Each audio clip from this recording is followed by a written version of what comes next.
All right, so get this. We're diving into a case today. Oh, yeah.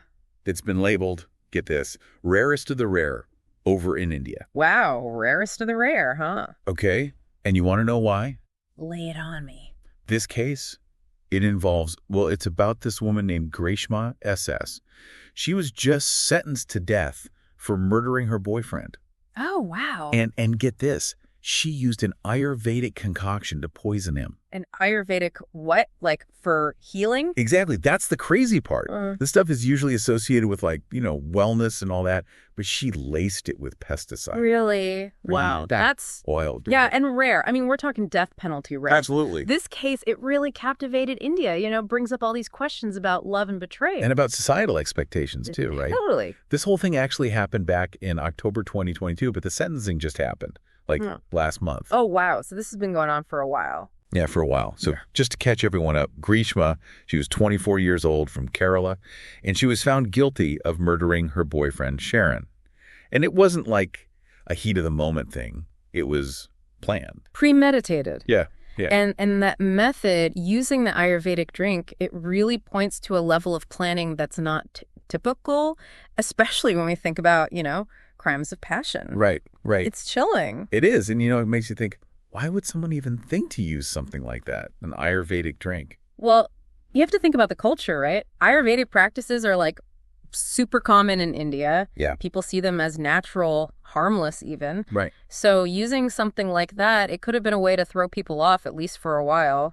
Maybe even make the investigators think twice. Like a smokescreen almost. Exactly. Because wouldn't it raise questions about how easy it is to get your hands on these things? Like the pesticide. Oh, absolutely. Was it just lying around? Does she have to go out of her way to get it? These are all things the investigators had to look into. It really adds another layer to this whole thing. Layers and layers. And get this. It wasn't just the unusual murder weapon. Okay. Grishma actually tried to mislead the investigators too, which, didn't really help her case. No, not at all. When someone tries to deceive investigators, it usually means they know they did something wrong. Right, like they're trying to hide something. Exactly, and that lack of remorse, it often plays a part in how severe the sentence is. And in India, the death penalty, that's reserved for the most serious crimes. The rarest of the rare, like they said. Precisely. And Grishma, she's only the second woman in Kerala to ever get the death penalty. Wow. That really puts it into perspective. It does. It makes you realize that actions have consequences, sometimes very serious ones. Absolutely. And speaking of serious, the evidence in this case was it was massive. There were 48 pieces of circumstantial evidence alone. 48. Wow. Yeah, 48. So what exactly does circumstantial evidence even mean in a case like this? Well, think of it like a puzzle, yeah. You have all these little details. And on their own, they might not seem like much, but when you put them all together, bam, they create this whole picture. So it's like connecting the dots. Exactly. Phone records, what people saw, even little tiny details that back up what the prosecution is saying. Did Grishma buy the pesticide? Did she search for anything suspicious online? Did she say anything to anyone that could be used against her? It sounds like investigators really went all out. They did. And they didn't just stop at the death penalty either. She got hit with a bunch of other sentences too, right? Yeah. She got 10 years for kidnapping, 5 for causing harm with poison, and 2 for destroying evidence, plus some hefty fines on top of all that. Wow, that's a lot to unpack. And you know what else makes this case even crazier? It wasn't just Grishma. What do you mean? Her uncle was also involved. Oh, wow. What did he do? They got him too. Yeah. 3 years for helping her out with the whole thing. Which begs the question, how involved was he really? Right. Did he know the whole plan? Did he know she was going to kill Sharon? Or was he just, helping out without knowing the full story? And how did they even work together? So many questions. It's like peeling an onion. Every layer reveals something new. Exactly. But okay, we've got a premeditated murder, a crazy murder weapon, and a family conspiracy. What was the motive? What pushed her to do all of this? Well, this is where it gets even more interesting. Grishma's family had arranged for her to marry an army man. Oh, so Sharon, the victim, was in the way. It seems that way. Arranged marriages are really common in India, but I imagine there's a ton of pressure that comes with them. Oh, tons. It's a huge part of their culture and tradition, but it also raises all these questions about individual choice versus family obligation. So was Grishma, trapped, Yeah. stuck between a future she didn't want and a relationship she couldn't let go of. We can only speculate, really. We don't know what she was thinking, what she tried to do to fix things, if anything. Right. You know, in some cultures, it can be tough to speak up, especially for women. Yeah, that makes sense. So is it possible that the pressure from her family, from society, played a part in all of this? It's definitely possible. It really makes you think about how tradition and modern life sometimes clash, and what can happen when they do. It's a powerful reminder that even today, tradition can have a huge influence. Absolutely. And in this case, it seems like those expectations might have pushed Grishma to make some drastic choices that can't be undone. It's a tragedy all around. But here's another twist. Grishma's mother, she was also supposedly part of this, but she was acquitted. Acquitted, really? Yeah, because there wasn't enough evidence to convict her. How often does that even happen in conspiracy cases? It can be really hard to prove someone's part in a conspiracy. Even if there's suspicion and some evidence pointing to them, you need hard proof to get a conviction. So it's not enough to just show that they were connected to the people involved. Nope, you have to show they were actively and knowingly part of the crime. I see. So in this case, they just didn't have enough to nail down the mother's involvement. Exactly. It just adds another layer of intrigue to this whole thing, doesn't it? Layers upon layers. It makes you wonder what really went on in that family, what secrets they might be hiding. Definitely. This case, it's a stark reminder that beneath the surface, there are always hidden stories, complicated relationships, and cultural forces at play. And sometimes those forces can lead to unthinkable consequences. It's true. It really feels like we're getting a glimpse into some seriously dark family secrets here. It's a lot to process, that's for sure. It's this whole idea of choice, right? Like, how much choice did Grishma actually have in all of this? Well, that's the thing with arranged marriages, isn't it? Yeah. They're common, yeah, but it's not like people don't have any say at all. Mm-hmm. It's complicated. Families are involved, social status, finances, all of that plays a role. Yeah, I get that. But still, the pressure to go along with what your family wants, especially as a woman, it's got to be intense. Oh, absolutely. It's a delicate balance, for sure. Trying to honor your family, but also, wanting to live your own life. So do you think maybe Grishma felt like she had no other options? It's possible. I mean, we weren't there, right? We don't know what was going on in her head, if she talked to anyone about it, if she tried to find another way out. Right.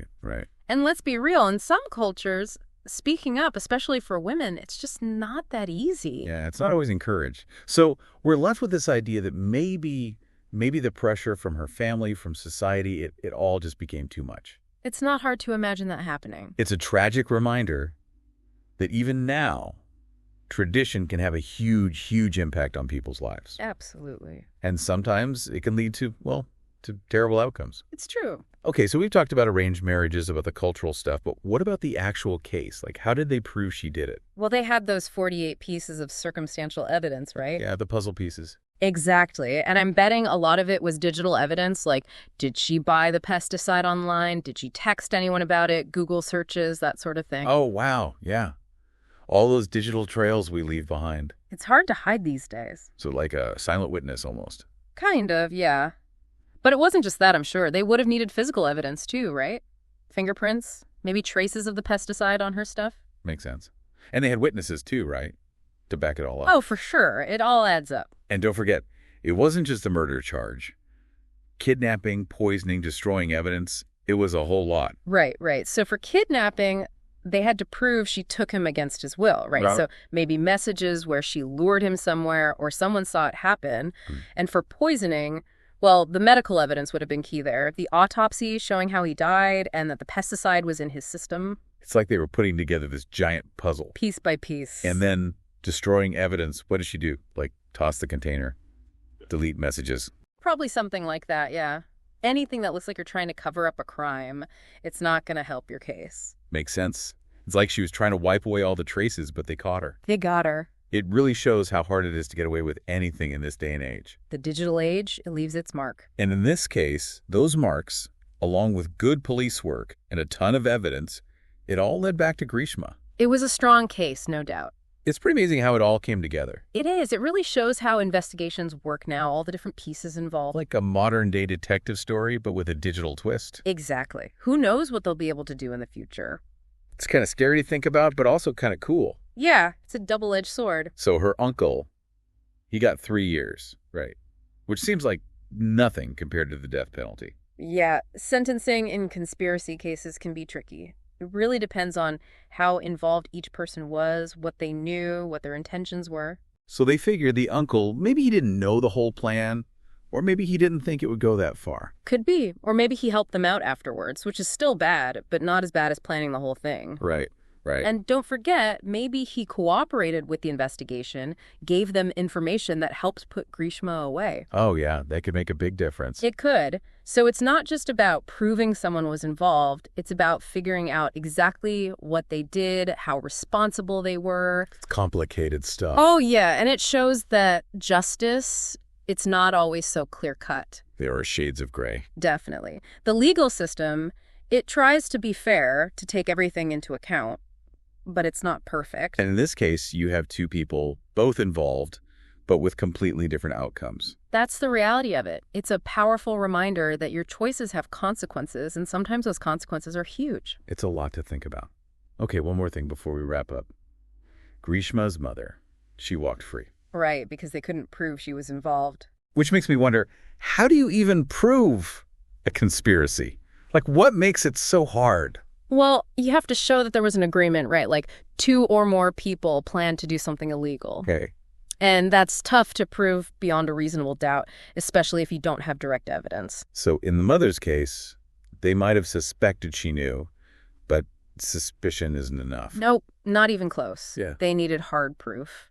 Messages, witnesses saying she was part of it, something concrete. So even if she was connected to Grishma, even if she knew what was going on, it doesn't automatically make her guilty. Not legally, no. They had to show she was an active participant in the crime, that she intended for it to happen. And that's got to be tough, especially when it's family. People aren't always willing to turn on each other. That's the human element, right? Loyalty, fear, all of that plays a part. So in a way, the prosecution was up against it from the start. They were. It's a delicate balance, trying to find justice, but also respecting people's rights, navigating those family dynamics. It really makes you appreciate how complicated the whole justice system is. Oh, for sure. This case, it's a perfect example of that.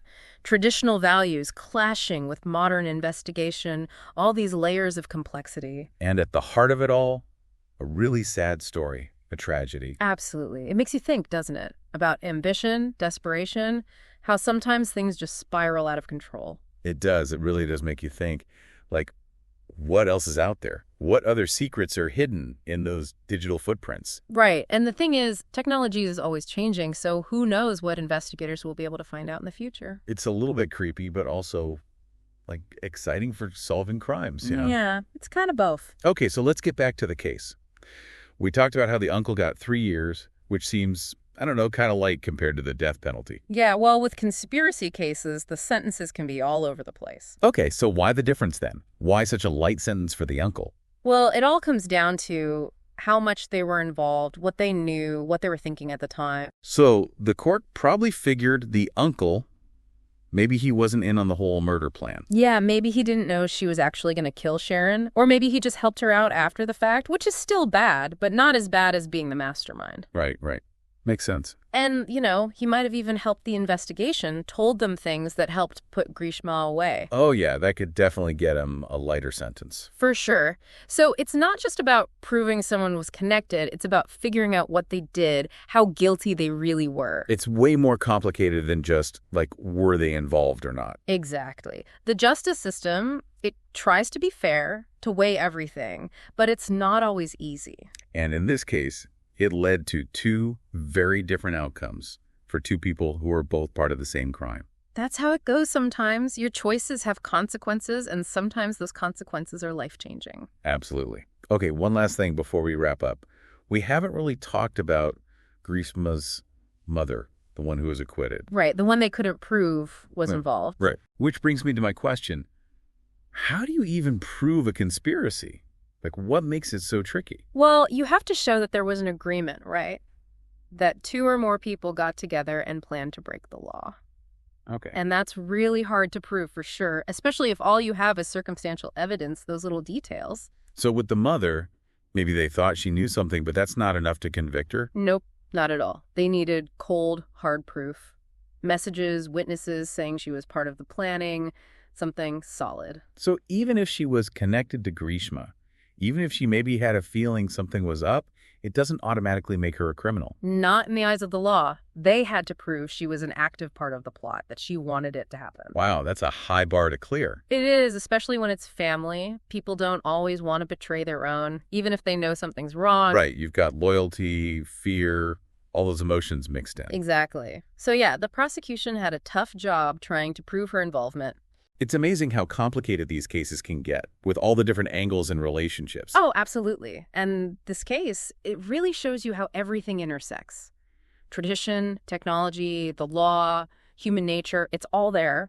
And at the center of it all, you have this incredibly sad story. A story that makes you think about the choices we make and the impact they have. It really does. It makes you think about how we balance tradition with individual freedom, how we support each other when things get tough, how we as a society deal with those gray areas where societal pressure and personal desires collide. Those are some really big questions, and it's clear there are no easy answers. No, there aren't. But they're questions worth thinking about, questions that can help us learn and grow and maybe, hopefully, prevent tragedies like this from happening again. Well said. And on that note, we'll leave our listeners with those questions to ponder. Thanks for joining us for this deep dive into one of the rarest of rare cases, a case that reminds us that real life is full of complexities, and sometimes the answers aren't so simple. It's been a fascinating discussion. It has. Thanks for your insights. You're welcome.